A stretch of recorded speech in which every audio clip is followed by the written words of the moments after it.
Alright, just voices. Alright, let me get that going. That means that George is gonna have to get a ton of footage.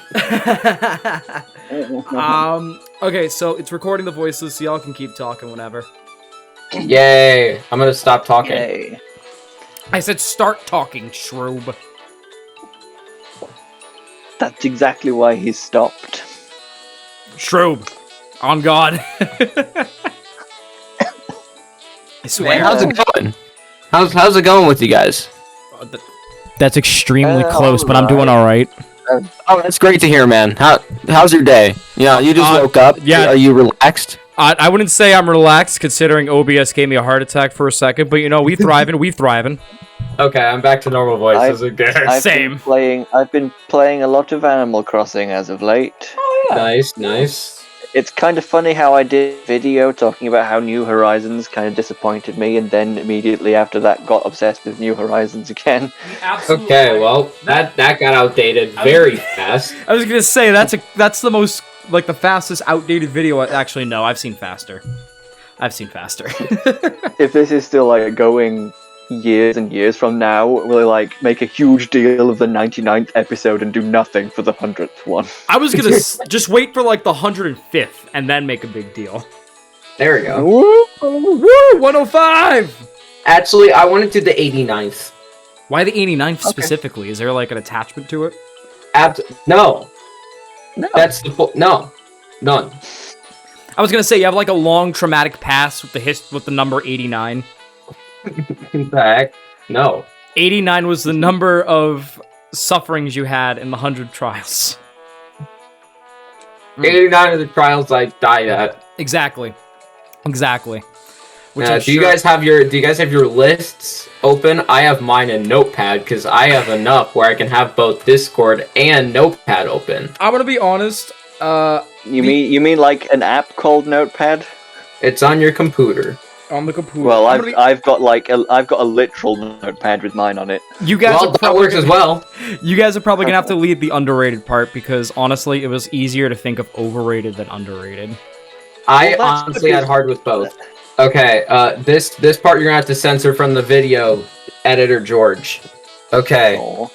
My next video is gonna be the top 5 overrated and underrated bosses from the Mario and Luigi games. Yeah! That's exactly why I wanted to do this video, just to, like, why not? Overrated, underrated, it sounds interesting. So there you go. Is this gonna give you some ideas for that video then, or is it already... No, I already did it, but that also made this list harder because I don't have specific bosses on here. Okay. So that's not gonna be fun. You could still put specific bosses on here if you want to. I could, but it kind of spoils the video, and, you know, I don't want to do that. Okay, back to me being uncensored. Alright, uncensored now. Yay, I'm back. That was a cool conversation that you guys It would be funny. It would be funny if, like, I don't just cut that bit out, but I just, like, put a long beep to censor it. You don't cut it out, but you just leave, like, a 30-second beep. That'd be so irritating. That is grating on the ears. As someone who's done censors for like 5 seconds, it's hard to even like make it past 1 second. Oh. It's ugh. Okay. Yeah, we've been recording whenever you guys are ready. In just a minute, I did a Twitter post asking people about this, and someone, like, just decided to leave me loads of comments in the last few minutes. Oh, yay! I'm gonna just drink more of my tea. Don't drink it! Got some nice water that will help satiate my headache, perhaps. I don't think that's how that works. That's definitely not how that works, especially when you're podcasting. Water's good, but, you know... When I was a kid, when I had a headache, my parents always said, drink water. Well, I mean, drinking water it was the proven cure for headaches. It's not. No, it's not. I mean, drinking water is good. Too much water can do. Too much water can do a lot of bad to you, though. Okay, we're not. George is drinking like a 5-gallon water bottle. He's not drinking that much. Well, also too, Wait, my bad. He's not drinking like 1,000-liter water bottle. You don't know what George. I had to translate into liters. You do not know what George is doing right now, though. You don't know what bottle he has. Is a lot. I think that a gallon is a lot bigger than a liter. I don't know. That's why I said 1,000 liters. Which I still think is like way too much. Like a gallon is like a barrel sized or something. Something like that, yeah. Actually, that's way smaller. That is not a gallon. And, A yeah, freaking barrel? That's Wait. not. how big is a gallon then? I don't know. It's like a gallon of milk. Or carton of milk. Like a smaller Okay. one. I don't know. That's imperial system, isn't it? Gallon, or am I wrong? Yep. Pretty much. Okay. Well, we're metric people over here, so Boo!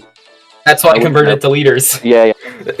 See, I'm considerate, okay? Boo! Our measurements are all in convenient measures of like 10 and 100, so they're easy to grasp. Yeah, we got 12, 3, we got 12, 3, then 1,760. Yeah, you made things simple. We make you think for your measurements. Over here on the culture part of the world, we make you think for your measurements. Yeah, definitely. I was gonna say, Shroop's just like, I'm in school. I don't like this. What? That has nothing to do with it, but sure. School, that's the reason. Oh, absolutely. Yeah, there we go. Sure, why not? I'm gonna start the episode now. Ready? No. Salutation. I'm reading. No, sorry, I'm starting it. Salutation, gaming enthusiast. George Mario Nerd here with Shroob. Hi. No, you're not Shroob. Yes, George. I'm Duck. I am Duck. Okay, Quack. that makes sense. Okay, with Duck Quack. and Bansan. Hi there. I love hockey and whatnot. Nice. Okay, well, That is actually a 10 out of 10 impersonation. I don't want to be George anymore. I want to be a Duck again. No, George, it's your turn. Be No, wait. George again. No, wait, hold on. It's your turn to be Benson. I'll take George. Okay, I'm just gonna wait. Okay. You're No, George. it's Benson's Oh, yeah. job to So- talk for too long. Be George. So, salutations, gaming enthusiasts. George Mario Nerd here, and today we're going to be back with another Flatmates episode. This time we're going to be talking about the most overrated and underrated parts of the Mario RPGs. Ooh, controversy, flashing lights, special I love effects. controversy and doing arguments on Twitter. That is not what I do anymore. In fact, actually, it was only because people were actual idiots, and I hate idiots. Yes. I hate idiots. See, I'm Benson. I knew this. I haven't been in an Story actual... is irrelevant and gameplay is king. That's exactly what Shroop sounds like. Brilliant. Yeah, that's me. There we go. Brilliant. Hi, I'm Benson. I just woke up. Yeah, actually, that's true. That's true. See? I was almost late to this Flatmates recording, which I actually was by almost around 45 minutes. Yeah. But that doesn't matter. Let's get started on the episode. Yeah, you forgot to mention the part where I worked at 4 a.m. after 3 hours of sleep, but okay. No, they don't need to know that. They just need did. to know that you were late. No, they definitely... Let's get some They just need context. to know that you were late. Let's get some context. The people already think I'm the least favorite host anyways, I'm sure. We don't need that context. Benson, how dare you be late? You have no excuse. Oh, controversy indeed. And don't worry, I'm about to get some more controversy soon. Okay, who wants to I'm start about off? to blow my nose, so don't boy, say I anything can't wait for- interesting while I blow my nose. Do you guys want to start your Do you guys want to start your underrated stuff because you guys have something for that, really? Sure, I have something that's underrated. By all means. Okay.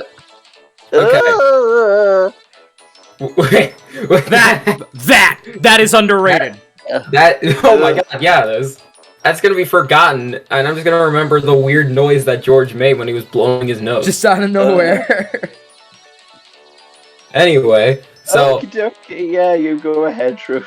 the difference from something being overrated and you not liking something while other people do is that there's gotta be a reason for it. Now I'm gonna use an example of Giant Bowser. I think that the boss fight is overrated. Now there's a couple of things that I can say is overrated about it that may not actually make it overrated compared to stuff that actually would. Like me saying that the boss is really difficult and I had a really hard time with it would not make the boss overrated. Something like the boss having bad controls and people complaining about the Zkeeper but not about Giant Bowser, that would make it more overrated, because that's something that people complain about with something else, but not with this boss. That would definitely make it seem like it should be rated normal or lower normally. That just makes sense. So, for all the things that we're going to mention in this video, we may not dislike these things, but we will think that they are praised higher or lower than they actually should be. Yeah, okay, so the first underrated thing that I have is, well, okay, Benson, pick a number between 1 and 256.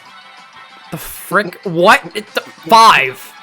Okay, so the first underrated thing that I have is the bosses from Paper Jam. Okay. So the thing about Paper Jam is that the game is very generic. All the enemies are generic, and that means that all the boss enemies are also very generic, and that gets very overshadowed by how good these bosses actually are. Some of the only good bosses like King Boo and King Bob-omb have pretty good concepts and have pretty decent attacks. But then you have the really good bosses from this game, not counting the final boss. You have bosses like the Wiggler, you have Bowser Jr., you have the Kamek fights, the Koopaling fights, especially Larry and Ludwig are very good with great concepts. And they get very overshadowed because obviously there's hatred towards Paper Jam, which is justified, to be honest. That part's not underrated. Yep. But the boss's attacks and their health and somewhat their difficulty is good. And I do think that the bosses might be a little bit overshadowed as well because of the battle cards, because they make the game very broken. But I still think the bosses are great from this game. Do you guys agree? They're definitely not the greatest, but they're alright. I think they're pretty decent, I guess. It's not like... I'm not so sure. Like, a big part of why you think that they are overrated is because people probably don't really think about them all that much. And to be honest, that's probably the game where I remember whether I like the bosses the least. Because I don't... especially because there's no design, like, for the bosses. Yeah. Like, they're very undistinct. But when you Some of do them play, have very interesting ideas. when you do play them in the moment, I feel like you can definitely pinpoint what you like or what bosses you do or don't like, and they're not bad, you know what I mean? Like, I don't think I can look at any of these and just be like, well, actually, maybe I can. The papercraft obviously is one thing in Paper Jam. Those don't count. Those don't count, yeah. The actual bosses themselves, I think, they're not the greatest in the series, obviously, but for what it's worth, they're not bad. I honestly cannot think of one of the Mario and Luigi games in general that has like a bad batch of bosses, in all honesty. Like, even the least amount of boss, or like the game with the worst bosses, is still pretty decent. In my opinion, that's Paper Jam. Again, I'm kind of with George. Paper Jam, I kind of remember the least about because it's a pretty forgettable game when it comes to bosses. Yes. But when I do play them, it's just like, oh, I like this. It's pretty good, you know? It's not the worst. And I definitely do not disagree with them being forgettable, and that part is justified. So for the stuff that I'm going to talk about, a lot of that game is forgettable.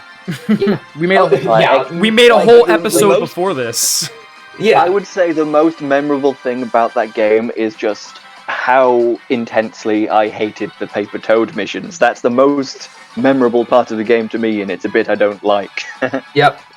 I mean, the thing about it is that these bosses are really good, and they're overshadowed by stuff like the papercraft battles and the Toad missions. Yep. And them being forgettable, I don't blame that for it. And it is somewhat forgettable for me as well, is because if I wasn't a Mario RPG YouTuber, then I would forget about them. That's the main thing where I can see why people think that they're kind of mediocre, but people that don't like them just for like their design, I don't get that, because their attacks and their concepts are really good. But that's all I really have for the Paper Jam bosses. They're good. I like them. It's interesting that you spoke about the Paper Jam battles, because in my underrated list, I actually have just Paper Jam's battle system in general. Because I really, really enjoyed the card system. You said I could get broken, but which personally I don't mind. I don't mind that at all. I don't know if I just didn't use many broken cards or what, but I never really noticed them being broken. I just really, really had a good time using them. I thought that they were very very creative and very fun. There was a wide variety of different effects you could have. You could have several different save decks. I thought that was an absolutely fantastic idea, and I think that it was so much better than every single use of the badges in the previous games. Even though the badges had some fun, interesting things, they were really painfully slow in comparison to the fun cards in Paper Jam. Yeah. Which I really, really enjoyed them. There you go. I don't disagree with this at all. I can see why there's hatred for them because they're very overpowered. But it's kind of the same thing for something that's not on my underrated list, but just thought of it now. I'm not replacing it, but something like the Bros items from Partners in Time, where they're very overpowered. Yeah. But I still like using them. Like, they're fun to use. And the battle cards, you need to know how to make them overpowered, which is a good thing. Like, it's a positive for it because automatically they're not going to be overpowered, which is good. Yeah, you have to think about it and strategize which cards to use.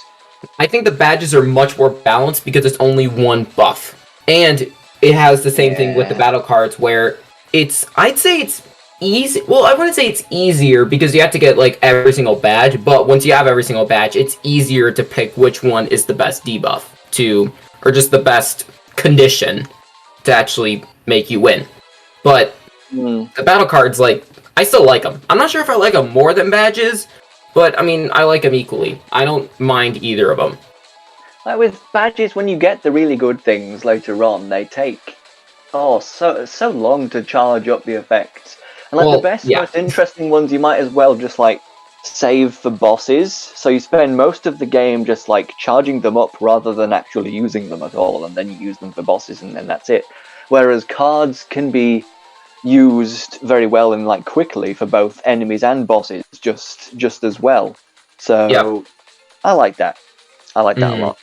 I think that carried over for me, like just that habit of just not using cards during battle. The only cards I would use are EXP ones, obviously. That's like a given. You're talking about badges?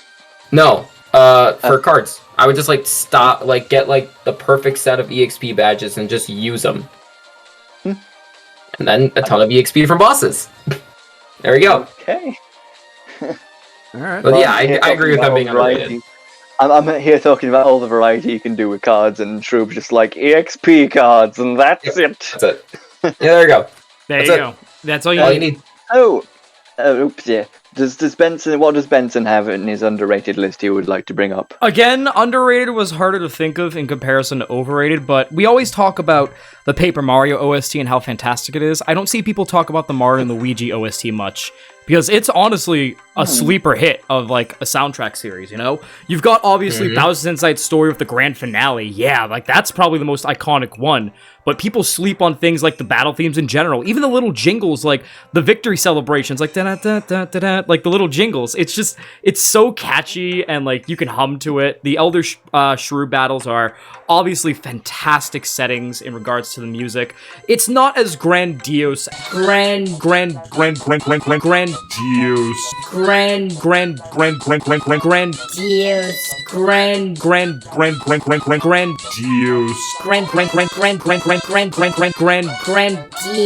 as Paper Mario, sure. Like, obviously, when you look at Origami King, or Diverse, I should say. Like, Origami King, you got jazz in one, you get orchestra in other games, especially Thousand Year Door and Super Paper Mario. But I feel like Mario and Luigi is great, and it stays consistent. It knows what kind of music it wants to be, how it wants to set the mood. It doesn't need to switch genres 50 million times. It's just, I feel like it's a really awesome soundtrack that is catchy. It's not as catchy as Paper Mario, obviously, but Mario and Luigi soundtrack definitely, in my opinion, is a great one. And also, too, I feel like things like the grand finale also surpass some of the Paper Mario soundtrack. Yep, I agree. Mario and Luigi have plenty of really good music to the games. Yeah.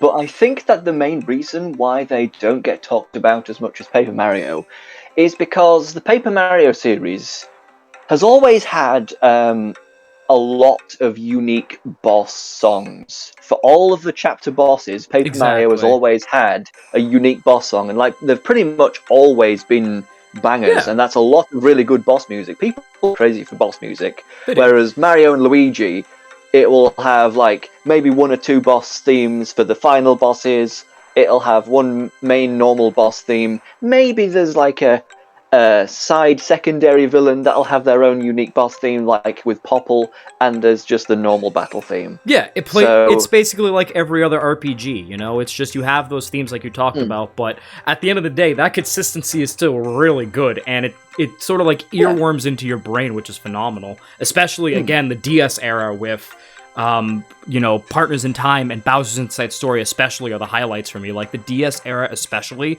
is just amazing. Oh yeah. Yep. Absolutely. I think the area themes are probably the most underrated out of the whole, like, out of that whole category. I'd say they're the most underrated. Especially Partners in Times.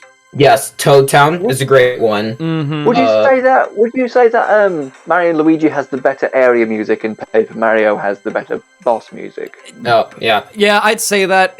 You could make an argument that Origami King has both better, but at the same time, in regards to the general series, it's just, in general, you summed it up pretty well. Better boss themes in Paper Mario, better area themes in Mario and Luigi. Yep. Although I would say that music is, out of all the different ways we could discuss the games, is probably the most subjective area. Yeah, definitely. Exactly. I would say. And it works out, because Mario and Luigi's more about the exploration and the journey, while Paper Mario's more about the action and the moments, which, again, explains why it has 50 million different combat systems. Whether they hit or miss is up to you, I suppose. And Mario and Luigi has all these phenomenal areas, like Holly Jolly Village and Toad Town, obviously, you know? Mario & Luigi's more about the traditional RPG theme of the journey along the way.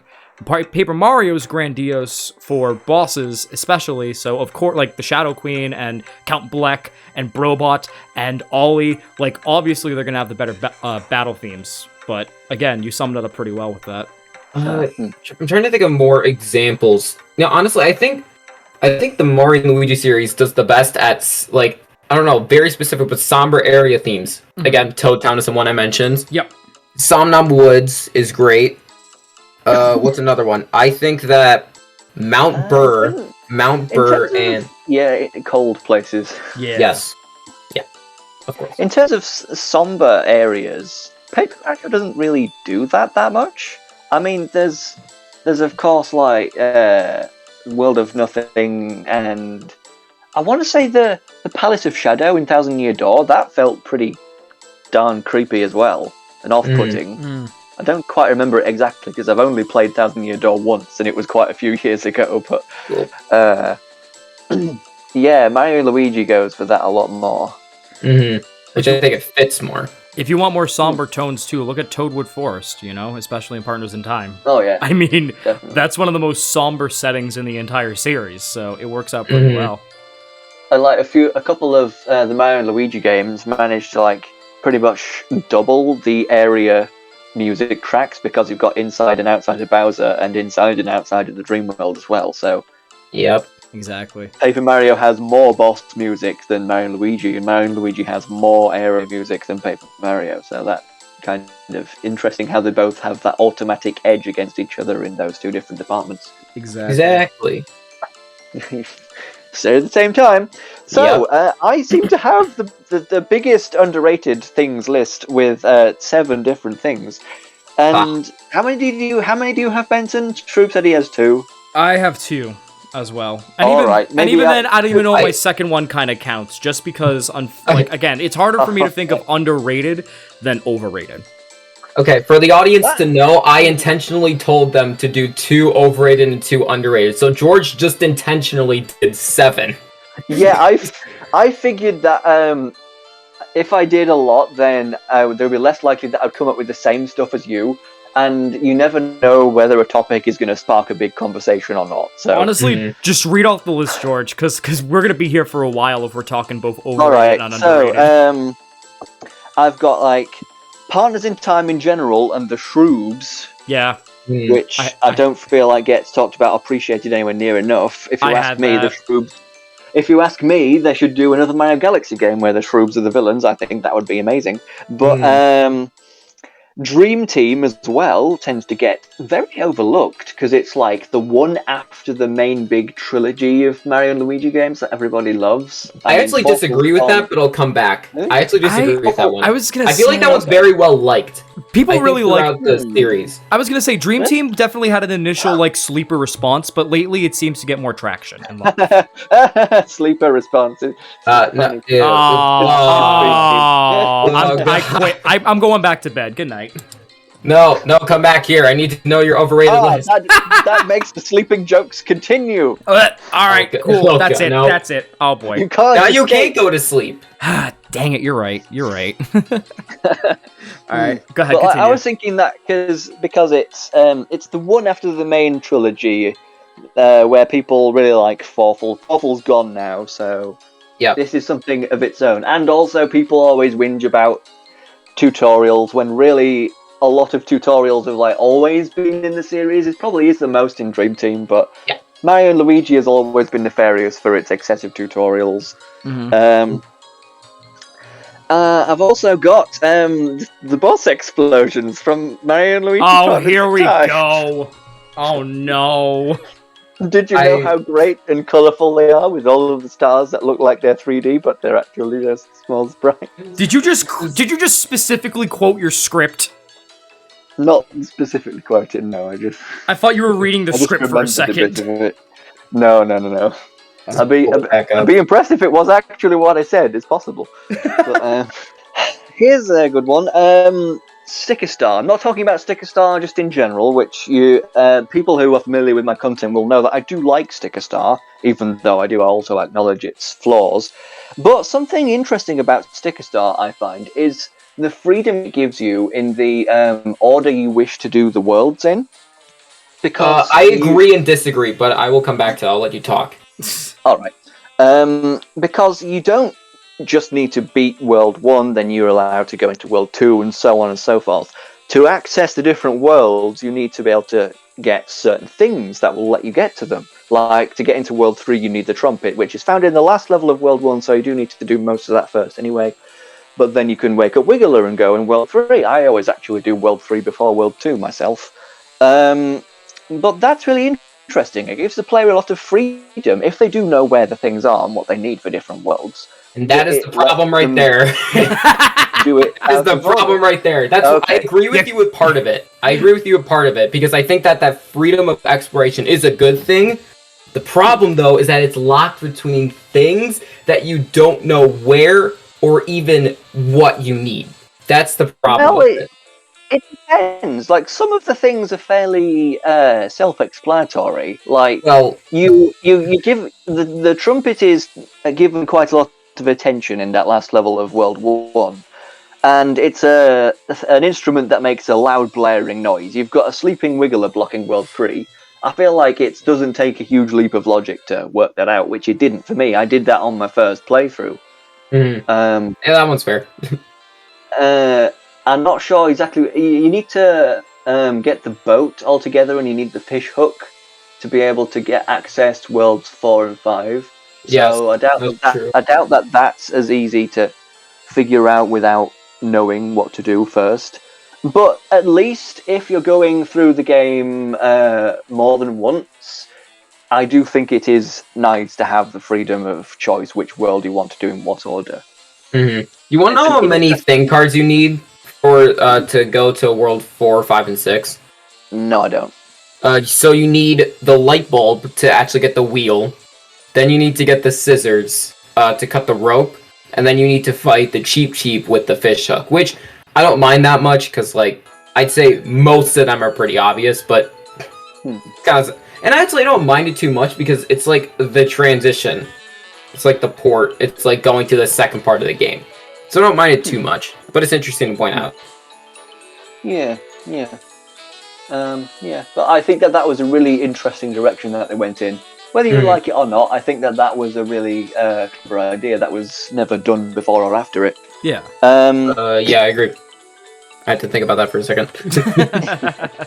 Yeah, it wasn't done to Color Splash, so that's how... Yeah, that game was very linear. Linear. I've said a few of my things now. How about you two do another one? Your other two underrated things. I was gonna say, you kind of put it for me. Partners in Time and the Shroobs in general, extremely underrated. Still, even now, where I feel like the DS era, like earlier two, I should say, in regards to Superstar Saga and Partners in Time, are getting more recognition on the same comparison to that of Dream Team and Bowser's Inside Story. I still feel like Partners in Time still gets overlooked because it ditches a lot of the goofy atmosphere for a lot of parts for a darker tone. But that darker tone is still phenomenal, and it goes hand in hand with the Shroobs, which I'm not gonna continuously bang that nail on the head because we made several episodes already about Partners in Time and the Shroobs. For the love of God, if you haven't watched already, please go watch those episodes, audience. Like, it's just, I feel like they're still being slept on because it's not goofy, and you don't get to play as Bowser like in Bowser's Inside Story, and it's not as all around just combat epic tale like, Dream Team. But at the end of the day, it's still a very solid Mario and Luigi game, and probably one of my top Mario RPGs, along with, obviously, Super Mario RPG Legend of the Seven Stars. Mm-hmm. Which you never get to talk about, because neither me or Shrew have really played much of it. Yes. At this point, you probably never will, because they're never going to give that game its love. They probably won't. And even then, I feel like you guys probably won't like it. We've both started playing it. Okay, We've both started playing it. I got a decent way through it, I think. Yeah. I got to like the shipwreck area where I was fighting this big blooper, I think, and I kind of gave up at that point. Yeah, but I don't know. Probably carry on someday. Yeah, I think you guys won't like it as much as I do because you guys have played the other ones first, and it is definitely you could tell it's one of the first Mario RPGs, and it's a bit rough around the edges. But no, it was the first Mario RPG. Exactly, it was. It set the blueprints, but it does everything phenomenally well. But still, I feel like you guys won't like it as much because it's not as grandiose as Paper Mario, and it's not as goofy. It's basically just Final Fantasy with a Mario setting. That's exactly it. I don't mind it not being grandiose and stuff like that. That's fine. I did enjoy a lot of what I played. The thing that I didn't like about Mario RPG was the battle mechanics and like the action commands felt really clunky and unintuitive. Like it was really, really hard to tell when exactly I was supposed to press A on different things.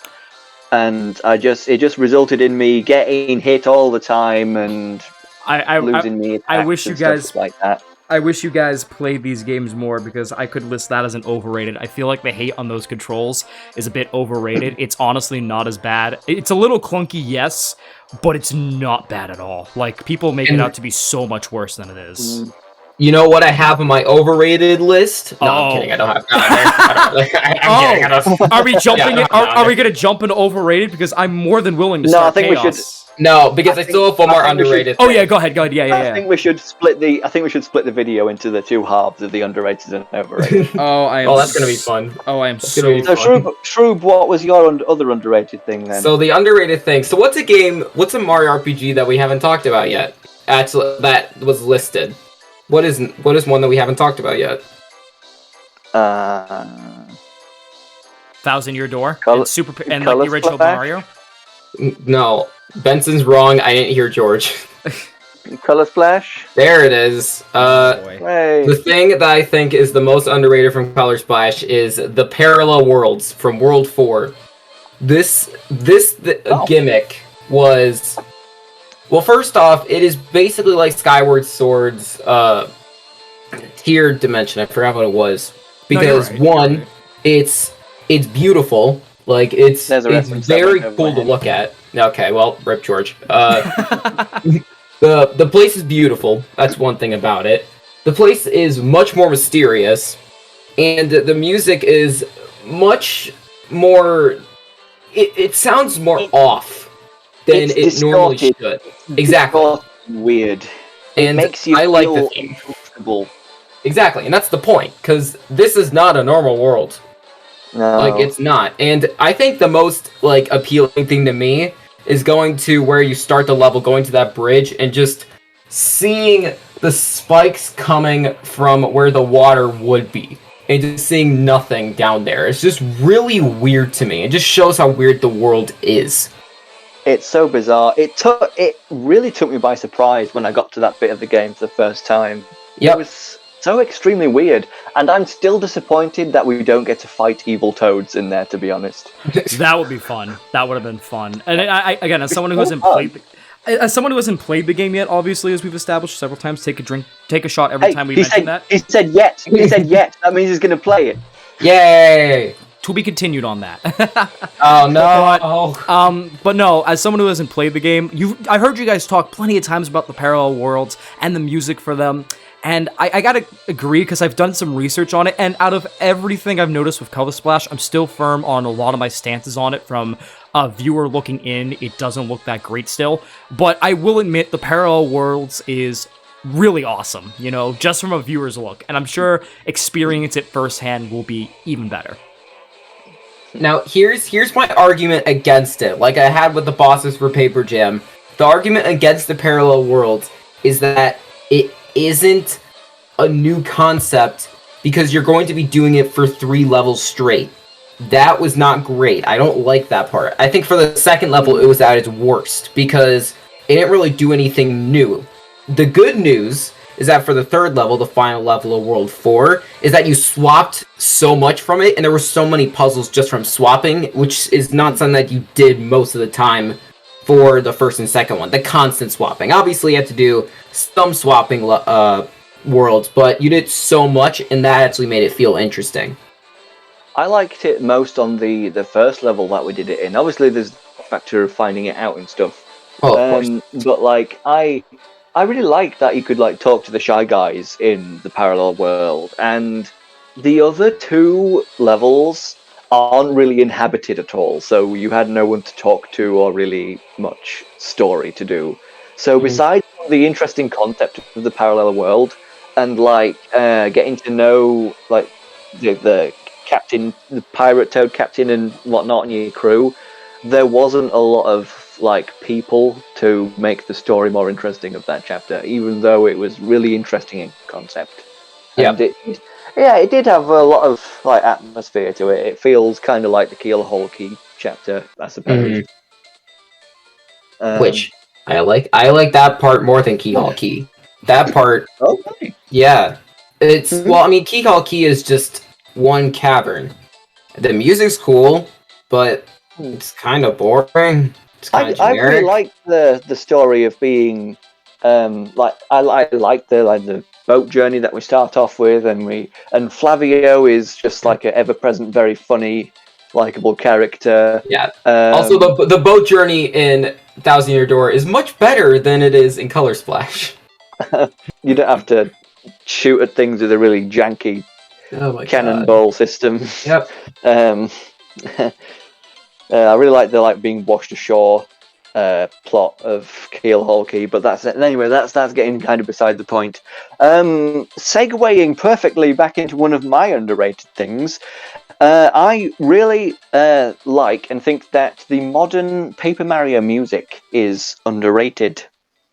Really? Because I'd say that, because the modern Paper Mario games in general are underrated, and I don't hear people talking positively about Sticker Star pretty much at all.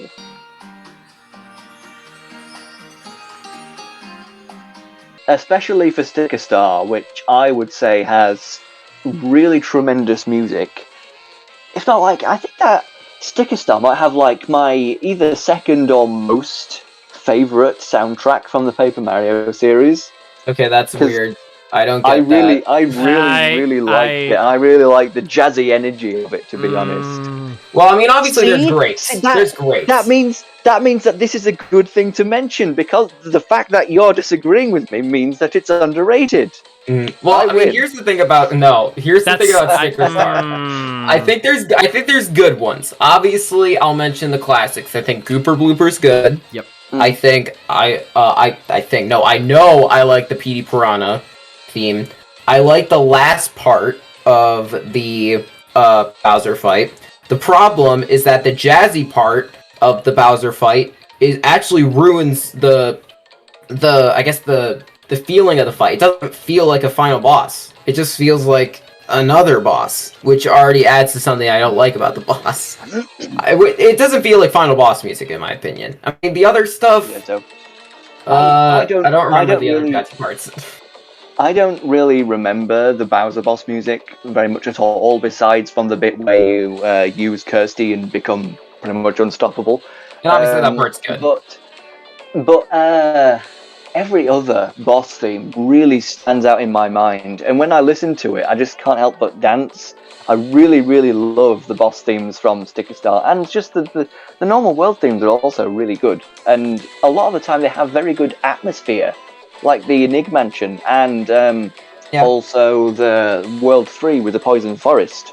No, They really do a I'm good kidding. job of setting up the atmosphere. Of course, Sticker Star is very good at happy, jazzy music, like with Warm Fuzzy Plains and the Snow Rise.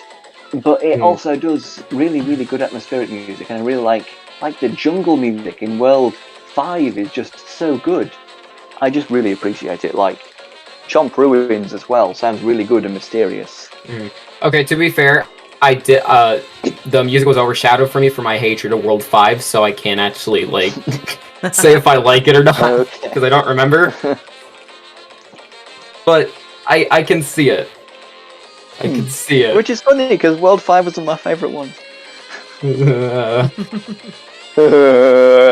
It's like that's Shroob trying to not gush into.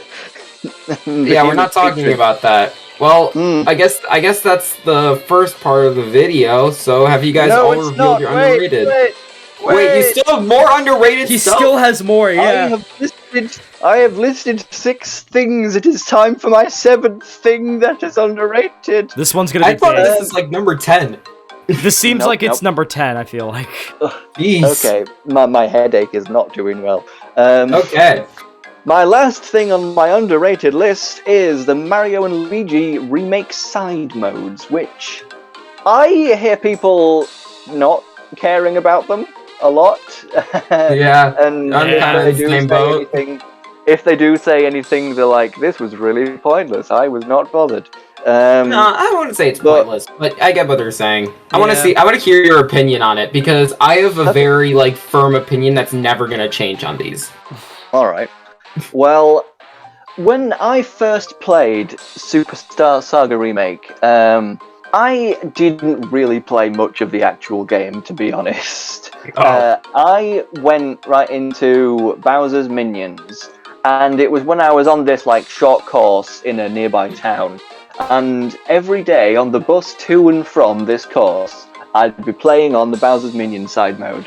And it was a nice little game to play on the bus back and forth with quite a lot of heart put into the story, and you really get to know and like the minions that you're with and the captains of the teams. And I really, really liked it. I thought that it was very wholesome, to be honest. It really made you root for Captain Goomba and whatnot. And then later on I played Bowser Jr.'s Journey, which was also very good. It was really good with Bowser Jr. and the Koopalings. Really gave them a lot of personality and characterization. The Koopalings in both of the different stories got a lot of personality, which is kind of a shame where Color Splash and these 2 side modes and Paper Jam gave the Koopalings most of their personality, and all of those games don't really get talked about or looked into at all. Because the Koopalings, a lot of the time when they get really personalized, especially in these 2 side modes, you really come to get to know them and really like them a lot, to be honest, I'd say. And yeah, I really liked Bowser Jr.'s Journey a great deal as well. And it really expanded on the gameplay by giving you like first officers. There's a lot of strategy to it, even though you're not the one performing many of the action commands and stuff. Okay, here's my question to you right now. How many times have you played each of those side modes? What, you mean start again and play all the way through? Yep. Well, I've only played them once. That's why. That's why. I knew it! No, here's the thing about it. I agree with you completely. I will say that right now. I completely agree with you completely. Like, with the story, the gameplay's decent. I think the gameplay's underrated. Because a lot of people say, like, oh, you're not doing anything. Well, why do people like Miitopia then? That's kind of like my rebuttal to that. Yep. And then, simple, but it's fun. What is there is enjoyable. But the problem is that the replayability is awful. I can't replay these games ever when I want to try. I can't. Like, there's nothing that wants me to really get back into it. And the story, it's not enough. Like, not even as a story person, and this is why I'm personally a gameplay person, because story alone doesn't get me to replay a game. That's the main thing for me personally. Gameplay can, and I'm not sure why it's not replayable, but I just can't get myself to do it. That first play is great. Like, again, I think the story with Bowser Jr. is really good. I think the Koopalings are great with their personality. With Bowser's minions, I think that the gameplay is really good. I think the leveling system is actually pretty good as well. I'm glad they got that down. That needed to be working really well for the game actually to work. But once you try to get back into the game, it's just not enough. I mean, I don't know about this because I've only just gotten the Bowser's Inside Story remake, and I've been going backwards through the games, replaying them all, and I fully plan to revisit Bowser's Minions when I get back to Superstar Saga. Yeah. So, I don't know. I'll get back to you on that and see how it goes when I replay it, because I'm looking forward to getting back to it, to be honest. I mean, also, something about Bowser's Minions is that the final boss is terrible. Yeah. It doesn't exist, but we won't talk about that, because it doesn't matter for this. I think the Bowser Jr. Journeys one's really good. I think I'm gonna interrupt with my underrated one that I just came up with right now. The Bowser Jr. Journey final boss is probably I'm sorry, I'm cutting through, but I have to. I have to do this because I'm very passionate about this. It's just that I don't think I've reached this final boss. I didn't actually play through the main game, so I don't think I unlocked the final boss. Okay, here's what I'm gonna do then. I'm gonna describe it without describing what the boss does specifically. How about that? I'll do that. So no spoilers. I think that the boss, they did everything they could with the gameplay that they had to make the boss really good. First off, the music's really good. I think the character buildup is really good. For the people that know, they know. I can't describe it. I think the boss, it does a lot of things. The boss is really strong. Like, that's something that's also good to point out. But you can beat it if you do it right. I think that's important. You don't have to be in a specific Bowser Jr. mode, even though one's definitely more powerful than the other, which I won't reveal for George. But overall, it's the music, it's the enemies that you face, it's the cutscene, build-up. Everything they could have done with that fight, they did it perfectly. It's not going to be as good as other bosses like Shiny Robo Bowser to me or Dark Bowser, but they did everything they could, and it worked. That's why I love the boss. Beth, have you even played it? I don't remember if you have or not. I actually started to play it recently. It's pretty good. I mean, again, it's not exactly something I'd replay, because once you do it once, you've seen everything, but again, gameplay's pretty fine. It's not like I'd say it's underrated. It's just there, you know? I don't have much to say about it, because again, it's good, but it's not something that stands out to me, in all honesty. Okay, so, I really hope that we are not at the halfway point and the overrated section. We have been recording for 46 minutes. Because, yeah, it's gonna be long. George, that's your fault for putting 7 underrated things. I'm sorry. That's your fault. Oh, no. Do I even want to say my overrated? In fairness, you guys didn't say anything in response to when I mentioned the Partners in Time boss explosion effect. I mean, there really isn't anything to say about it. It's an explosion effect. That's true. Are you sure it's either good or no. To say about it, true. Yeah, I know. That's still why I didn't do a video on it. I'm not doing it. Do it. Do it. No. You know that the comment section will never stop nagging you, though, Shroop. I don't care. Put it on Shroop. Put it on Shroop. Leave me out of this. Yeah, put it on me. I control my channel, not that. Yeah, leave me out of this. My channel will not have that either. Yeah, well, it definitely will. No, it won't. Absolutely not. Okay. No. It will. No, it won't. I do hope that somebody rises to the challenge and does an explosion ranking video. I'll do it when I run out of video ideas. How far along are we then? Oh You yeah. get to the rating shades of grass across the Mario and Luigi series before you get to that Oh, yeah. video. You just might. Yeah. Okay. Well, George, this is your decision. Do you want to do a part 2 for this? And we do an outro here, or do we continue on with a long episode of Flatmates? Oh, I'm scared to even say am I overrated because I don't know. This is on you, George, because this is your channel. Yes, this is your channel. For my Like, channel, I'm not you going to post the know- boss explosion. You know what? The tier list video was like an hour and 20 minutes long, and that's the best performing one so far. I doubt that's because of the length. It's probably because of the topic, but It's got to be both because I'm telling you, people love listening to good podcasts and long podcasts at that. It's your choice, man. Let's just carry on and hope that it's only like another 20 minutes or something. It won't be. Let's continue. Oh god. Okay, you guys. Okay, Shall we get Benson to get the ball rolling on the overrated? He seems to No, have a lot God. to say. Okay, Oh. I'll save the worst one for last because I'm sure y'all will have a lot to Okay. say about that. I think Superstar Saga is overrated. I agree. I honestly, okay, That's listen, literally one of the things on my list. because honestly, Oh, again, wait.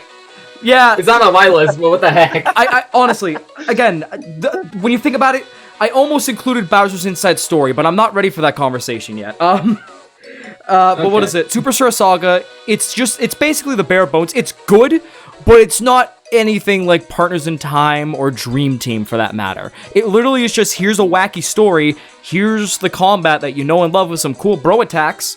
The bosses even aren't even that memorable, a handful of them. They're pretty easy, all things considered. Even the ones that I love, like Queen Bean, for example, and Chuckleator, those are creative, but they're not exactly the hardest. It's not meant to be a challenging game like the other ones, for example, and it doesn't exactly have the story beats of Partners in Time. It doesn't even have the humor, I feel like, of Bowser's Inside Story. It has its own humor, yeah, but you could still get that with any other Mario and Luigi game that has better gameplay and bosses, for example. Even, like, the music, I feel like, is not the best in this, even though I said earlier, one of my underrated things is the soundtrack. I just feel like Superstar Saga was meant to be the game to get the ball rolling for the series, in all honesty, because it feels like it's the bare bones of what the rest of the games evolve into. Yeah, I agree. It's What? easy, it's simple. That's it. That's all I have to say. That's all you That's it. need. What I really didn't like about Superstar Saga, I really didn't like the locations. They felt really long, the locations, and it was very easy to get lost and not find things that you're looking for, especially in like the Bean Castle grounds, the grassy area around the castle. There's a lot of different really important areas you need to go to access different parts of the story, and I just got so lost. I gave up at least 2 different playthroughs of the game because I couldn't find what I needed to find. I really think that it was a game that needed the remake that it got, because that Yep, was I agree. Yeah. it was extremely helpful to have the map screen and also the option to mark places on the map.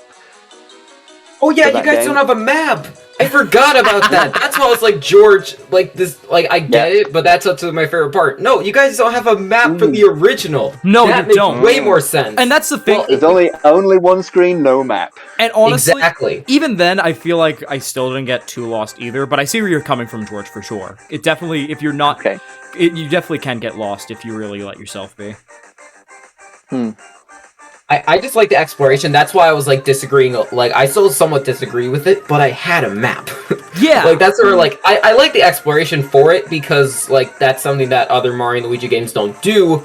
But if you can't explore, you can't be risky with exploring if you don't know how to get back. That's just life, and that's the thing about it. And that's why I can absolutely see where George is coming from for this. Because I forgot. Right. Superstar Saga, the Game Boy Advance only has one screen. Yep.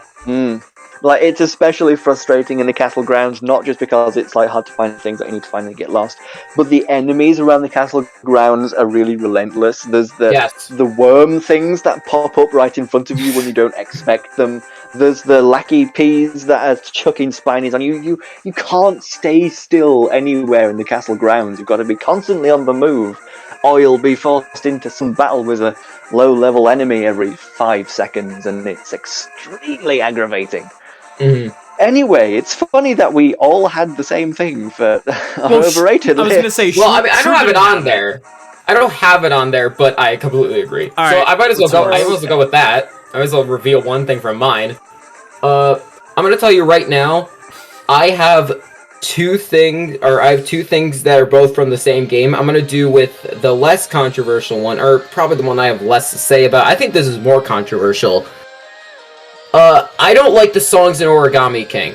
Not the OST, Ooh. the random songs. I don't get them. I You think mean that the ones with like lyrics?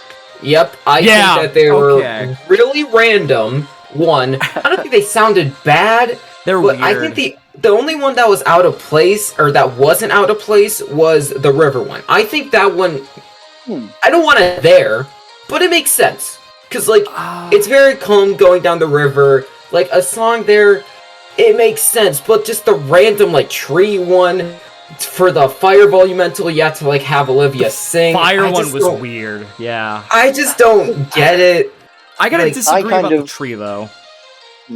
I kind of hard disagree with that because I think that they were very important. Like, I mean, the tree one, that was really fun, out of left field thing that That is I really exactly liked, what it was really meant for. enjoyed. It was funny and it was random, and I loved that. That's it. For it. That's all it was. That's my Um, reasoning for liking it. Yeah, I mean, we both think it's the same thing. We both think it's random. Yep. And here's the thing. Like, I feel like the others, because when I did my Mario Origami King review, I didn't have much to say about those lyric ones, because I honestly agree. I didn't even realize people love them so much.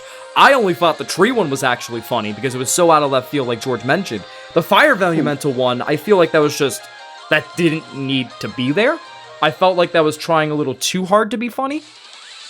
Yeah, you know, I very disagree with that because when you're summoning the 5 elemental cave entrance, it's not long after we've lost Bobby, and I just really felt really happy when we were doing that song because this was like the first time we see Olivia happy again after Bobby's death, and I just feel just so pleased to see the little cinnamon roll being able to smile again.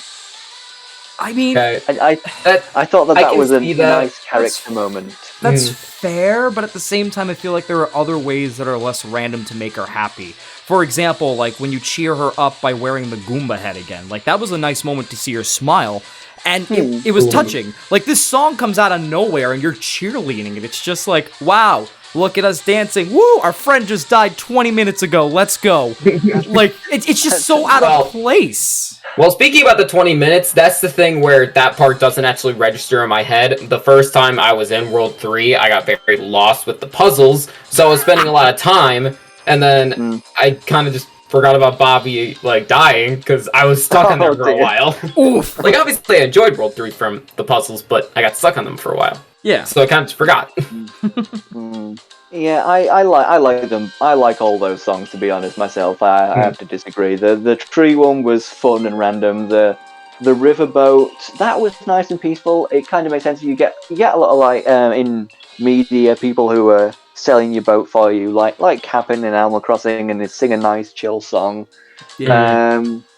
And then that just seemed like a really needed bit of levity for Olivia after that. I know that we did cheer her up a bit with the Goomba mask, but I feel like that was like just solving the immediate depression of suddenly finding out that her friend had died, which I feel like was just a very kind of small stopgap measure. But it's nice to just see her just living a life and coming across something that makes her happy again, rather than something that feels kind of forced, like the Goomba mask.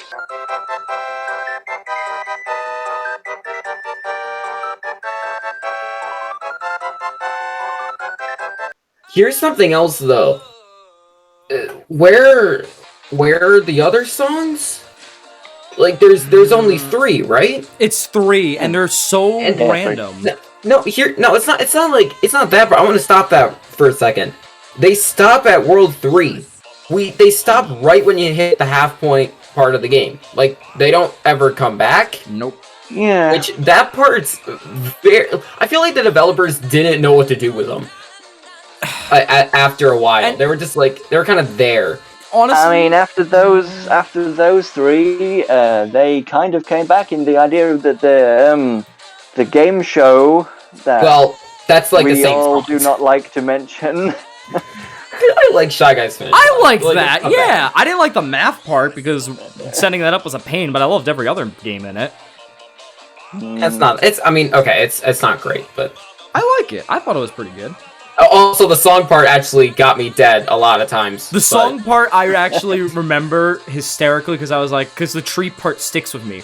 And this is the thing I feel like, too. This is the same thing with the Earth Elemental where they had Olivia dancing. You could have just done something like that instead of having a random song. Because at this point we have the out-of-field leftness, which is Fair of the Tree. It's funny, it's a nice moment. And then you have the river song, which is calming and peaceful. But then you have this last song that it especially feels out of place, that you could have just replaced with, like, the Earth Elemental dance or whatever, and then, boom. We never see the songs again like you mentioned, Troop. It's just, I don't know. I feel like there were some really silly ideas in the first half that they wanted to play around with, that they just dropped out of nowhere like, well, here's our joke. See ya. There you go. George very much agrees with my opinion. You can definitely tell. You can definitely tell. Yep. Alright. He is... I mean, right after Chapter 3, we got Chapter 4, which was really, really milquetoast anyway, but anyway. Wait, yeah. Alright, George, give us your second overrated opinion then. I mean, you're probably going to be listing a whole bunch of things in a row after this, Benson, but my other thing that I have is Geno from the Legend of Seven Stars. I, of course, have not played all the way through the game. I mentioned earlier where I'd gotten up to the shipwreck bit with the big blooper boss. Yep. But mostly, I think that, you know how people seem to like campaigning for Geno to be added into Smash? Yeah. Yep. Well, I just think that Forful is a much better candidate for that position, to be honest. I could see both. Because, like, Geno, he was in one game, and he's also owned by Square Enix. He was in, like, that one old game which wasn't even available in Europe till the Wii and whatnot, and it just seems kind of a really awkward single one-off character to put into Smash compared to Forful, which was a very, very popular character in a series of games that went on for quite a while and probably has a lot more people knowing about him and liking him, to be honest. So I'm really surprised that Geno gets so much support as a potential Smash edition, whereas, like, Forful just seems like such a better choice to represent the RPG series. No, that's fair. Here's the thing. I don't think that Forful would be good, but I also don't think Geno would be good. Well, it's basically balanced for me. Yeah, I could see both, but also I can see why you thought... I don't know why you thought I was going to list things, because it's totally fair. But my other thing is, too, both of them are, as much as they have a huge fan base, it's only from fans of that series. Both of these games and characters, as much as we say they're quote-unquote popular, it's only in these series that didn't sell well, to be honest, in regards to video game statistics in general. Like, the fan bases that have them, they clearly want them in Smash. Outside of them, you will never hear anyone be like, Geno for Smash, or Forful for Smash. I can see both in Smash, but at the same time, I totally get why they both aren't in Smash, and I will settle for a Mii costume of Geno. But even not counting Smash, I agree with George 100%. I don't get the hype around Geno at all. I don't. No, that's fair. That's totally fair. I don't... okay. I've only gotten to the point in playing Mario RPG, I think it's the 3rd star. Yeah. So, I don't really see any character moments from him. But honestly, he's just a wooden boy that turns alive. Pinocchio. I don't want freaking Pinocchio in Smash, okay? I don't really care. Like, I don't think he feel has that. there's a lot of there's also like a lot of different creative things they could do with a 4 full moveset. To be honest, Yeah, I mean that's you've got a fair, lot of but like, you've got a lot of machinery and stuff. I mean, just even like Geno in general, I just don't get it. Like, that's I don't even think like he's like I don't even. My guess is that I don't even think he's gonna be a very important part to the story. Like, that's my guess. I'm not sure, but I'm guessing that he's not going to be very important going for more and more towards the end of the game. I mean, It's going to be more towards like Bowser and Peach. My guess is based on huge fan appreciation for him. I'm assuming that he is going to be important for the story, but Who knows? Benson, does it make sense? People who have played the game know. I was gonna... No, I can't... Again, I don't know why y'all thought I was gonna say something big. I totally understand where y'all are coming from. I can't... it's, again... Unless you, like, have a big appreciation for this game from the get-go, you probably won't understand it. And even then, I can totally still see it. I'm gonna be honest with you. I just like the idea of having any representation. What is your actual thoughts on Geno, just as a character? He's pretty good. Again, he's not like he's not gonna be like top 10 favorite characters of all time, but he's pretty cool. I wouldn't say again he's like a standout character, but again, any representation of this game, because compared to Mario and Luigi and Paper Mario, Legend of the Seven Stars doesn't get too much representation, so any representation's good. You know what I mean? Mm-hmm. So again, I don't mind. I can't even disagree with it. And even then, if I did disagree, I'm not gonna be like, oh, what? How dare you say that about Geno? Like, I honestly don't care. There you go. You're just in the. I'm pleased to get any representation of the game. It's one of my favorite RPGs and games. I'm just happy to get any representation, and even then, even if it doesn't get future representation, I'm just totally fine with just chilling with my game. I'm not gonna make a big fuss about it. Would you prefer Mallow to be added to Smash instead? Would that be better? Mallow is basically a fighter like Ryu or Ken. And you could say the same about Geno too. You could say the same about Geno with magic characters in Smash. That's what their moveset were kind of boiled down to. I like both, but they do fall into an archetype. I imagine he'd like have weather powers, wouldn't he? He would. I can see it, but at the same time, that also classifies under the same magic that Sora uses, so I think, honestly, I don't know. I think both are fine, in all honesty. I've been kind of... No one uses rain clouds, I suppose. They're both... Again, yeah, they're both kind of magical-based, so honestly, again, and even then, we got Sora, who's a bit more magic-based with Melee, so at the end of the day, I just, I'm fine with both. I'm fine with neither of them getting in. I just like my game. Doesn't Mallow have a move that lets you, read the minds of your enemies? That doesn't sound very useful for Smash. I was gonna say, how does that work for Smash? I was thinking of something like with Palutena's guidance. We could have something like that for Mallow. That still doesn't sound very useful for Smash. They don't. I mean, like as an Easter egg, but like not. Just a fun little Easter egg thing. Anyway, that's a bit of a side tangent. That's a bit of a side tangent, anyway. There we go. So, like I said, I think, mind you, Shroob's got one more overrated thing. Then we've just got Benson's big apparent list of overrated things. Okay, so here's my last one. So it's still from the same game. It's from Origami King. Here we go. I personally do not care about the Bibliofolds and the 1,000-fold arms for a couple of reasons.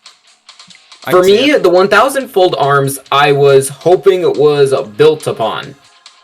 It wasn't. It is gimmicky. It is a bit gimmicky. It's not even that it's gimmicky. Like, I don't care about that. Like, just use them how it is. I thought, okay. I thought it was going to be, an ability, like a spin jump from Mario and Luigi. Like, okay, it's one of the abilities that you have. I didn't expect it to be, the main ability. It just doesn't really make sense to me. But then the Bibliofolds... I mean, they look cool, but the only time they actually get interesting is when you get to basically World 4, and you get the Diamond, Sunken Island, and you can actually pick which one to use. Then it gets a little bit more interesting, but the other ones, it's just, hey, there's the thing, use it. You don't even have the option to use it or not, and that's definitely, that kind of makes it more boring. It's just a little brief cinematic thing that you get to watch, and then the problem is solved. Yep, and that definitely is worse than games like Thousand Year Door, where you actually have abilities. Even though I don't even think the abilities are even that good from the game. At least there's something. The thousandfold arms and the elementals are a lot more interesting in battles, though, compared to their uses in the overworld.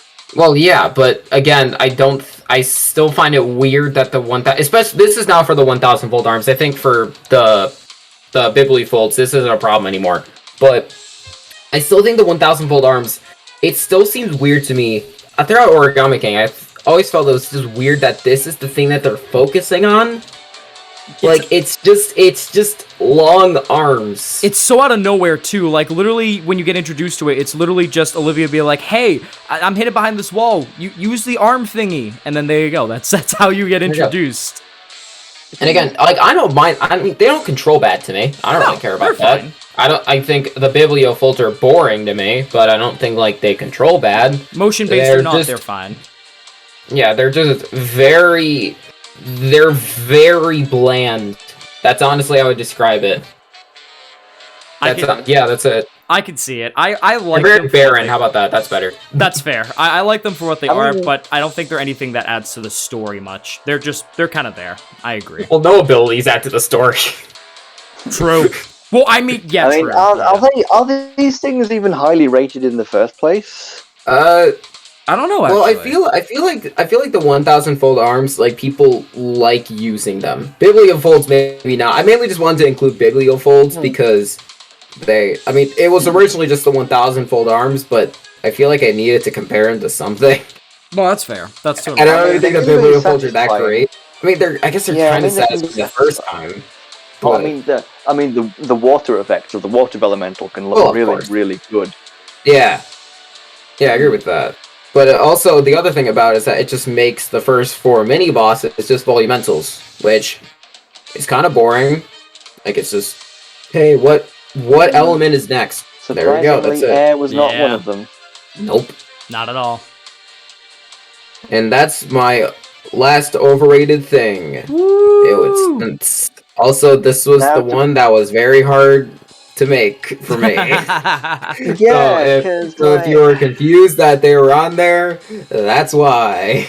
I mean, the fan base are a lot louder about things that they don't like in the games than they are about things they do like. Yeah. Like, coming up with lists of underrated and overrated things relies on you, like, intimately knowing general fan opinion about various things in the franchises. Mm-hmm. And people talk a lot about things that they don't like. And if they do talk about things that they do like, it's normally very general things like specific game is great, rather than this specific area or character or whatever. I do understand why YouTube found it more difficult to get an overrated list, because there's not a great deal of things that you can look towards that people have huge opinions on liking besides Thousand Year Door and Bowser's Inside Story. Yep, I think the other thing as well for me personally is that I just have a very, like, I'd say basic opinion for what, like, the fan base is. I think I have a very similar opinion to what a lot of people think from that. Like, it's not very different compared to other people, like, especially you guys. I think I probably have the most, like, baseline opinion for, like, how all the fans feel. Oh, yeah. Of the series. I feel like you do, yeah. But because I can tell someone has a very underrated list and then someone has a very overrated list, I just have both that are both very hard to make. So, speaking of that, hey, Benson, you want to do some of the list? Oh, God. All right. It's the mic to Ben. Oh, this is. He already has a mic. This is gonna get me killed, I feel like. First of all, I would like to speak to the audience and say I'm sorry, but also not sorry for what I'm about to say. Up and climb up on top of it. Here we go. Paper Mario, The 1,000-Year Door, and Super Paper Mario are extremely overrated. Nice. Extremely. And I love those How games dare to you. death. Don't get me wrong, I love them so much. But first of all, I feel like Thousand Year Door fans especially are going to overlook a lot of the flaws. It slogs at certain points. The backtracking especially is some of the worst, I feel like, in that entire series for Paper Mario. Sometimes for Origami King, especially like right after Bobby dies, there's a bit of backtracking that can be pretty bad, all things considered. But in general, I feel like Thousand Year Door has some of the worst backtracking.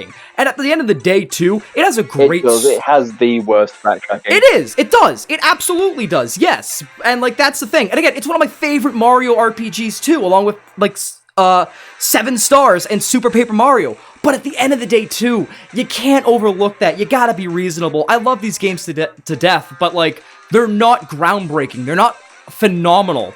And even then, the story is better in Super Paper Mario anyways. So, you just go to the better story there. But back to Super Paper Mario, though, you take away the story, it's just another Mario game.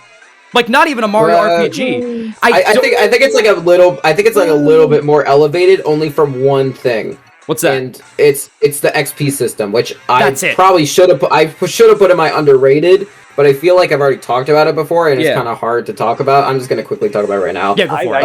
I think the XP the flipping system is pretty interesting. Yeah, well, it's like a little bit better. I mean, it's a little bit better for a platformer, but I'd say the XP system makes it, in my opinion, a Mario RPG. That's one thing I want to point out. But the other thing about it is that it actually puts somewhat progression in the game.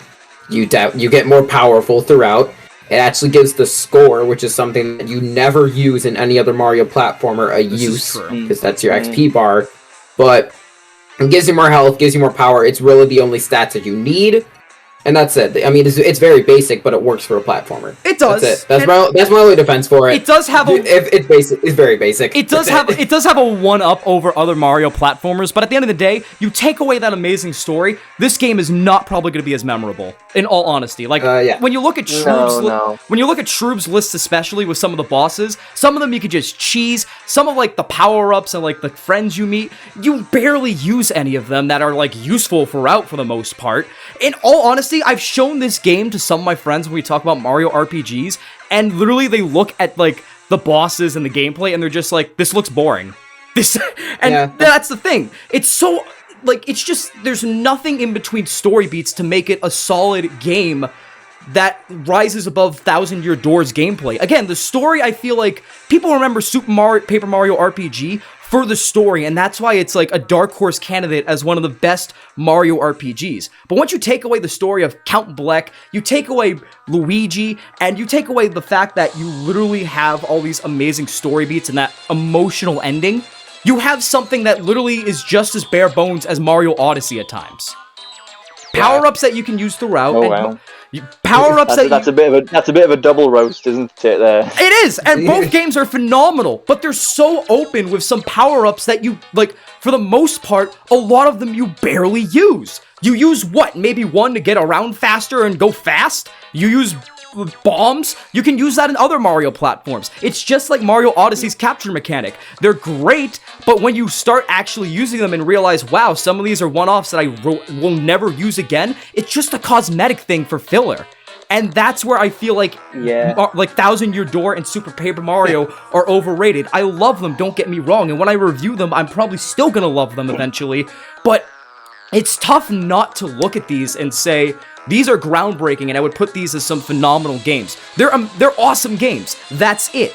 I don't think they're anything groundbreaking. If you take away what people remember the most, and even then, with what people remember the most in it as it is, it's still overrated. Like, the story carries the gameplay afloat. Like, let's go over it. Pit of 1,000 Trials.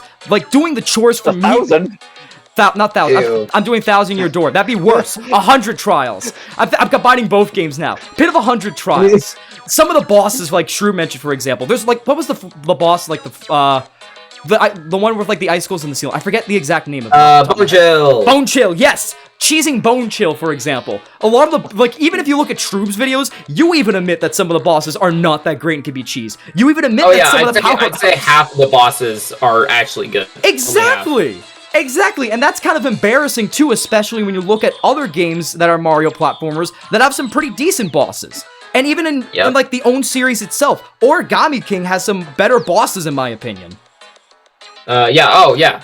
Like, I just feel like it's tough to call these games perfection or some of the best games ever made when they're literally being held afloat by one big thing that fans of these games will die on the hill for. But if you take those away anyways, they're bare bones. Like, you look at this backtracking, especially for Thousand Year Door, and you go, oh, this kind of pads in a little bit more of the journey and not in a good way. You look at the gameplay as a whole. Like, George, I literally showed my friend Show your playthroughs because we were talking about Mario RPGs, and I brought up your playthrough of your friend of Super Paper Mario. And the first thing he did was look at it, and he was just like, this is boring. This is legitimately, I'm like, and I explained it to him, like, well, the story's great and all, and he goes, cool, the game looks empty and boring, and he's not wrong in regards to it. The worlds look great, everything is phenomenal, I love the music, I love the story, but the gameplay itself is just not anything to stand out from. It literally is just an action RPG platformer, and even then, with the experience system, congratulations, you're making these easy enemies even easier. So now you barely have anything in your way. Okay. There we go. I'm fine with that. I love how honestly, I agree. I mean, for me, the only defense I have is that it's not even a defense for the game. It's just, I don't mind backtracking that much. No, backtracking, I don't mind it either, that's really it. As an RPG fan, I'm used to backtracking, but at the same time, I see why people that aren't well-versed in the RPG universe, and even some veterans of the RPG universe, cannot like the backtracking. I personally don't mind it, but I can see as a sort of outward perspective and a critical perspective why this is bad game design. Yeah. I'm trying to think about which of those two games you just roasted harder. And I love them. I think you roasted Super Paper Mario harder. And my personal, I think you roasted that one. Well, I mean, it was talking about all the general gameplay of that game was not that great. But see, it was objectively bad. It's just kind of with a lot of cheesability and not very much difficulty. Whereas it doesn't really exist. Backtracking, 1,000 Years Doll's backtracking is like actively annoying. But that's the thing. I love both of these games to death, and again, when I get to reviewing these games, I'm still gonna love them. But you have to look at these games from a fanboy perspective or a nostalgic perspective. And quite frankly, these games are still extremely flawed in a lot of ways. They're not the masterpieces that fans are willing to defend to the death. They are just awesome games that are fun to come back to. And honestly, I could probably beat Super Paper Mario one sitting in a day because of how easy it can get. At least with 1,000 Year Door, there's like the status ailments and turn-based battles and some strategy to it. With Super Paper Mario, it legitimately was the first Mario game on the Wii before Mario Galaxy. And in my opinion, and this is going to sound a bit controversial too, I feel like this was just made to bridge the gap between Mario RPG fans and casual Mario fans because they knew they were going to experiment with Mario Galaxy and they didn't know how it was going to go. So they gave fans a classic Mario experience while pleasing Mario RPG fans. Yeah. I even though I don't think they pleased the Mario RPG fans. No, it didn't. It didn't. And that's one of the common complaints you would get from reviews at the time is, oh, this is not a Mario RPG. It's an action RPG. Grow up. Come on.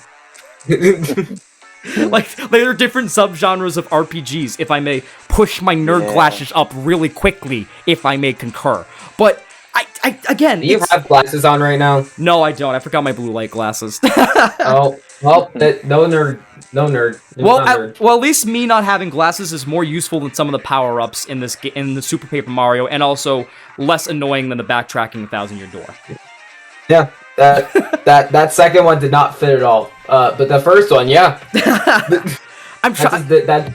Again, I love these games to death. And again, as much as I feel like I established in my Origami King review, I love 1,000 Year Door more, even though Super Paper Mario was my first. Those two, now that I'm looking back on it, because again, opinions are always down to change. This one I'm probably not going to change. But both of them always go back and forth as what's my favorite of the Paper Mario games. But my opinion on these two as a whole as overrated are not going to change. I feel like it's just going to stay the same. Maybe even kind of, if I replay these games for the review, maybe I'll just start even finding more specific moments, especially in each chapter. Like, again, Pit of 100 Trials. Everyone loves to complain about that especially. And everyone loves to complain about, doing Mimi's chores until you find what you need to actually cheat your way through the system. And even then, the boss battles, especially Mimi, I feel like are so overblown. Mm-hmm. It's because the characters are memorable from a story perspective that fans are letting the gameplay get a pass. And again, I know one or two people in the comments that are going to try to roast me hard for this, but at the same time, it's there. Like, look at some of the boss battles. Look at the early boss battles. Fractale. You have this giant dragon, for example. And I know Thousand Year Door dragon battles were turn-based, sure. So that is also another thing. But you have the chance, since you're making a platformer, to make this one especially memorable and prove that this boss can be better than the ones in Thousand Year Door. And instead, you're just on his back, throwing enemies at the antenna. Wow. Mm-hmm. And including the hidden boss, like, oh, look at me, you've reached the end of the trials. Here's an easy battle as a joke. It's just, I don't know. I feel George seething at the moment.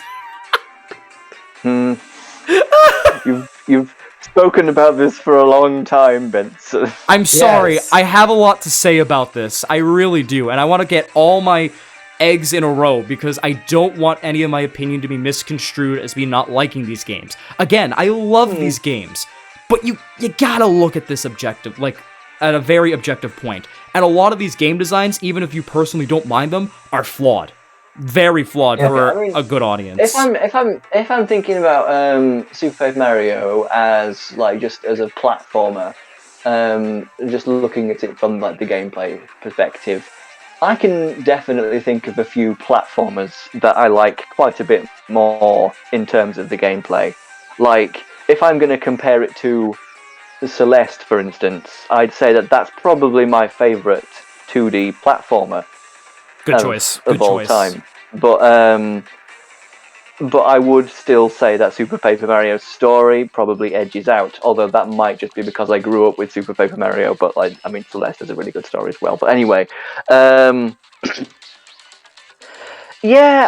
can see where you're coming from. Obviously, the backtracking in Thousand Year Door just is annoying. I'm sure that you can just whisper the words General White into the ear of any Thousand Year Door fan, and they would instantly start raging. And even then, there are some boss battles that are annoying to fans. And even that, you can even especially look at, and this is where I knew Shroob would agree especially, because he's done lists on these bosses. He's done lists on all these moments and story beats in both games. So you know where I'm coming from with a lot of this, Shroob. Yeah. I think that there's only, I'd say 5 bosses that are really good from Super Paper Mario, or actually have a chance of being really good. It's Fractale, there's Francis, which not really that much. Yep. It's, barely on there. I'd say Brobot. Brobot's really good. Brobot's good. Brobot's really fun. Brobot's really fun. Brobot's, my favorite boss from that game. He's obviously fun. Super Dementio. Yep. Count Bleck. Honestly, Count Bleck's, it's a good fight. He has good attacks, but it's kind of like Francis, where it's kind of just jump on him. Count Bleck was the interlude, I feel like, between your climax and the final boss, and that's the thing. Which is fine. Yeah, of course. King Crocus. I was just about to say that I remember liking King Crocus. Yeah, King Crocus is also a good one because it's harder to jump on him. It's the best part. It's the best way to do that. It's actually because he actually covers his weak point. But yeah, the game's easy. Well designed boss. Yeah, it is, which is not something I could say about a lot of the bosses from this game. Especially the mini bosses. The mini bosses are pathetic. Yeah, they're horrible. They're terrible. You got Blooper. You got Chunks, which is super easy. Yep. You got Mimi. Yep. The Mimi from 6-2. You can defeat her in 2 seconds, and I discovered that on accident. It's a legitimate joke. It's just sad. Not good bosses. What do you even do? Do you just breathe use fire Bowser immediately or something? Yep, exactly that. I killed her in 2 hits. And that's another thing. And that's another thing I feel like too is the thing. If I may, and another people like these games and probably give the gameplay a pardon is the same reason I have that I might go into a conversation with another time when I review Bowser's Inside Story. People like the gameplay a lot more and remember it more because you get to play as different characters, including Bowser. Yeah.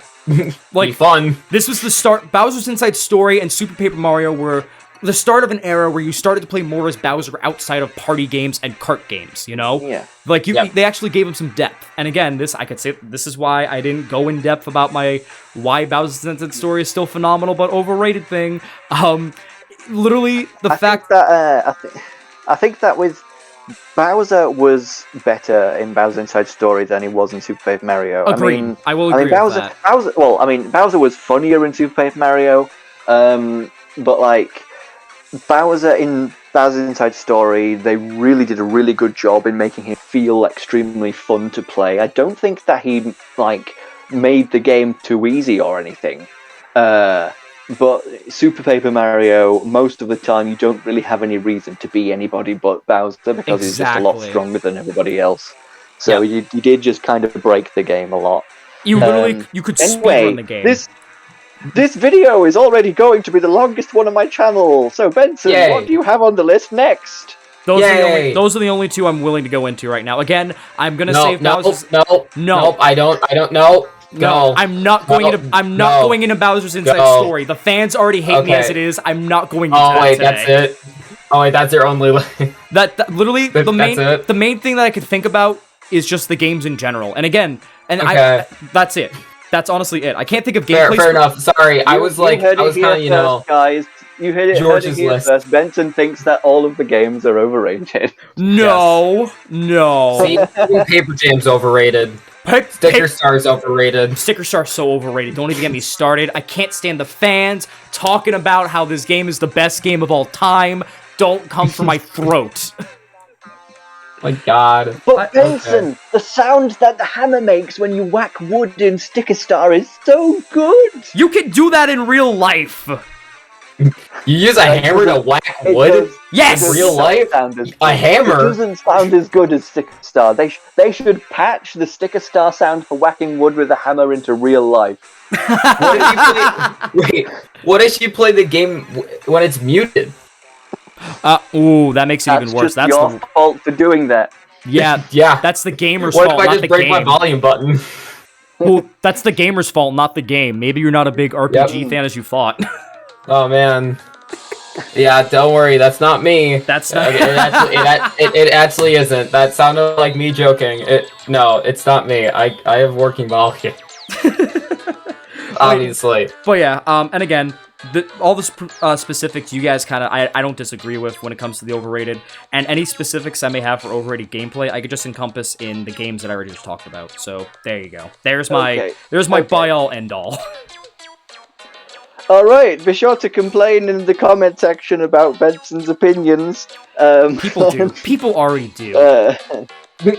I definitely think that Benson's rant about Super Paper Mario made my headache worse. I'm sorry. I knew especially you wouldn't like it. I'm sorry. I had to let it all out. Oh, don't worry. I don't. There is no such thing as a perfect game. You look at every game, there will always be something to nitpick about it. Oh no, Paper Jam's a perfect game. Yep, very perfect. Perfectly forgettable. I agree.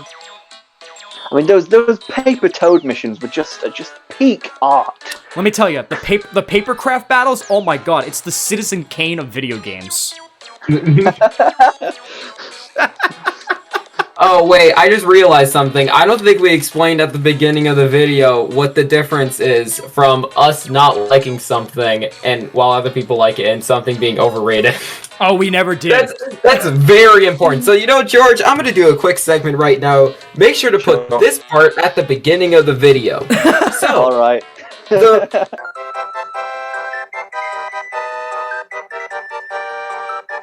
Okay, I'm done. So now we're at the back. We're back. Yay. Outro time. Bravo. Yay. Yay. Hour and a half long video. Oh, it's more than that, I'm pretty sure. That was it. It's an hour and 32 minutes right now. So yeah, I said it's more. True. That is technically more. There we go. You priced this right. Let us know in the comments who you think was right, who you agree with and disagree with, and what your opinions on the most overrated and underrated things in the Mario RPG series are. That was a long sentence. Okay, so Thank you very much for watching, dear viewers. If you enjoyed this video, please be sure to subscribe to me and also these other two very good YouTubers that I have in the room with me. Not literally, like the chat I'm room there. Discord. Wait. I'm there. We're there? Whoa. Shroob, I can see you. No, you can't. I'm too short. You're a duck. I'm literally looking at you. No, why are you looking up then? I didn't say I was looking up. I said I was looking at you.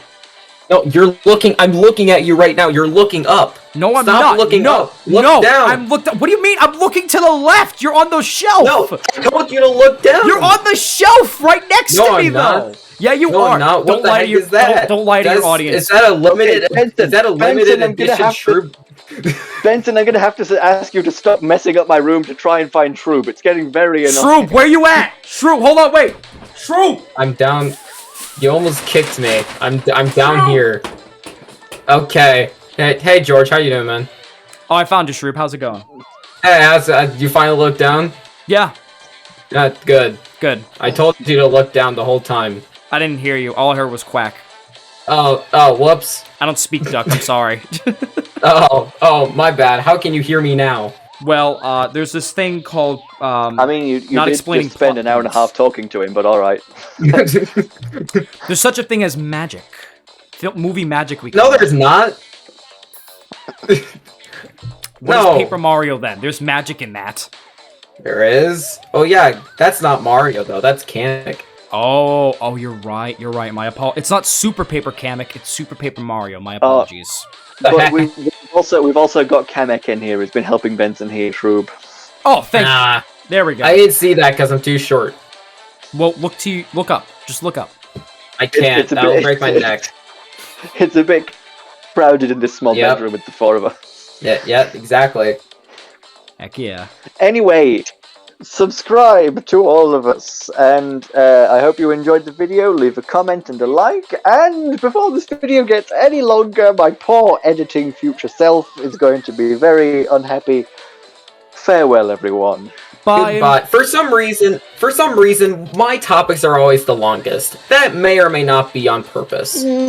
Anyways, bye. Bye.